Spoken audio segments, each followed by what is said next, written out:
Now, to get to the real world, to become a real person and not live with a mask or manners, take off that mask of manners and try to be real. The more you pretend, the more you have to invent and develop false excuses for, the more devices you have to use. Like if I want to see somebody who didn't want to see me, I would do all kinds of things, which I know when somebody does that, I don't look at them as corrupt.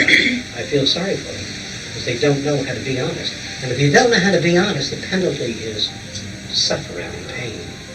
It all ends. But when you're honest, that means when someone that you love rejects you, that's it. You accept it.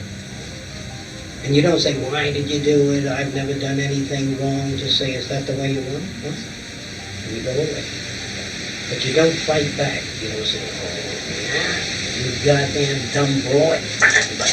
See, people do that because they're sick, because they don't know the meaning of love. Love is to stop climbing up on people and making demands on them and give them space to live and give them the opportunity to grow and try to help them grow. And if they can't make it, if they remain too far behind, it is cruel for you to stay with them.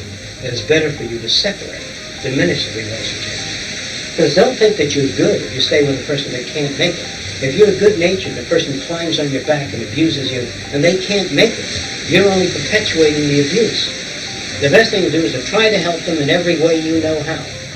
And once they begin to grow up, they can't afford to lean on you anymore. They turn away and they say, hey, there's a lot of things I can do to make life better for other people. And once they take that on, they don't have guilt anymore. And they don't have a low self-sufficiency. And they don't wonder whether anyone will love them. Because when you're lovable, when you're out in the world doing wonderful things, and you love yourself, in that sense, other people will love you. And when they come over to put their arms around you, to give you that love, you say, give it to someone else, because they need it more than I do. See, because once you're successful as a human being, you don't wonder whether anyone will call you anymore. So many people used to call you, and everybody was trying to date you. That's insecure. You just go on being the best person you know how to be, and the rest falls in line. Whatever falls in line is appropriate. Now, if you become the best person you are, and some guy gets you in an alley and runs a knife into your ribs, and takes your money away and runs away, you walk, little man, in pain to the nearest place you can get and seek aid. They'll say, that son of a bitch. You know, because that son of a bitch is you in another environment. That's a very hard thing to learn. Now, do you have any questions about what I'm saying? I'm not telling you what to do. I'm suggesting that you consider the other person, which we never do. When somebody hurts me, I always say, that no good son of a bitch. When somebody lies to me, that son of a bitch is a liar. See? Instead of saying, gee, I wonder what kind of environment they had come from to force them to behave in such a way. They can't even afford humanity. So, when you grow up, you stop feeling sorry for yourself. But you got to work at it. You got to work hard at it. Now, what's your question? But I thought you were just putting down any affiliation. I'm putting down any kind of behavior that deals with mainly the self. That's where sickness comes. When you say, you know, nobody loves me, I'm 33 years old, I'm not married, and Jennifer's got a car and a house and a yacht, and her husband brings a lot of things, and her husband loves her, and my husband doesn't love me, and all that kind of shit, see? This is the shit that I'm talking about. That's the investment you make. And if that's where you're at, I can guarantee suffering until the day you die. That I guarantee. If you live around and nobody loves me, I'm 33 years old, I'm not married, my husband never whispers sweet nothings into my ear, that's it. That's when you're sick. Now, if your husband isn't warm and lovable, you ought to feel sorry for him.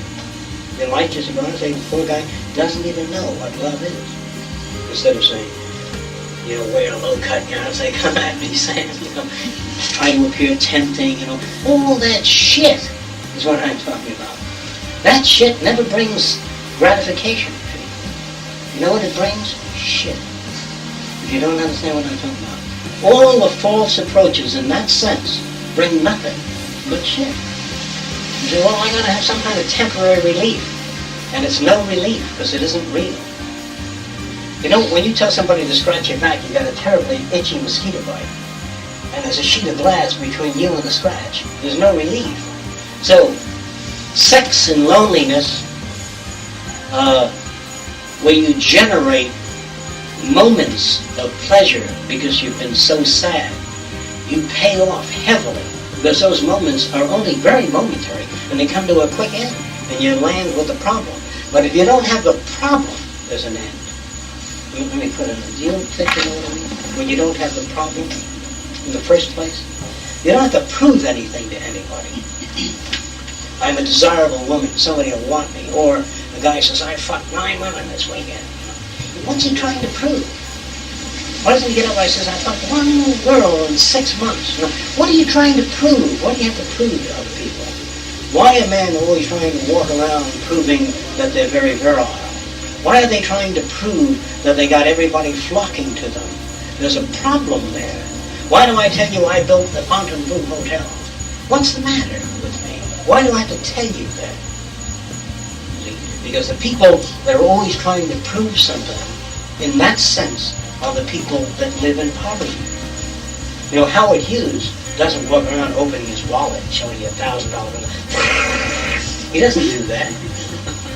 You know who does that? A guy that was always called a bum, never amount to anything. Why, you guys never get nowhere, and you always get a shoe shine. Why?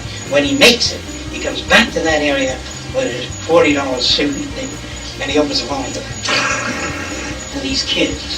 See? He made it, but he has to come back every week. You understand what I mean? These people, this is the sickness I'm talking about. If only somebody could love me. Well, turn around and ask yourself this question. If you were a guy, would you love you? Hell no. Because I'm not that lovable. See? So stop worrying about whether people will love you.